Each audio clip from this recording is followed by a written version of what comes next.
Kumusta mga kasamurayan? Y335 Brown Rust nga pala ng Samurai Paint. Gusto mo bang malaman kung paano gawin ang ganyang kaangas na kulay? Halika, panoorin na ang buong video na to. Okay, ang una natin ginawa ay magliha ng wet sanding gamit ang 150 grit para mapigid ang kulay na ito at 800 grit naman para sa pampakinis na ito. At pagkatuyo ng ating mug, saka natin ito pininturahan ng 2K04, epoxy, surface. Pag tayo nagpipintura ng mug, sinuuna muna natin ang spoke, hub at saka ang pinaka-rim nito. Patuyuin sa loob ng 2 oras bago natin ito lililihain ng pino. At para sa ating top color, gumamit tayo ng Y335 Brown Rust. 2 to 3 coatings naman ang ginawa natin dito at 10 to 15 minutes naman ang interval time nito. At layer by layer lang ang ating pag-apply para pantay ang ating pintura. At ito ang resulta pagkatapos ating pinturahan ng ating brown rust. At patuyuin naman natin ito sa loob ng 30 minutes. Dahil sa gusto ko ng flat finish ang outcome, gumamit ako ng 2K01A flat clear. At ito na ang final result gamit ang brown rust na Samurai Paint. O diba, napakabangis! At kung gusto mo naman ng ganitong resulta ng pagpipintura, kailangan mo lang sundin ang ating process at ang ating procedures.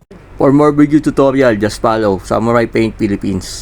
Bibilib ka sobra. Oo, walang halong buo ka. Sa samurai ka na hindi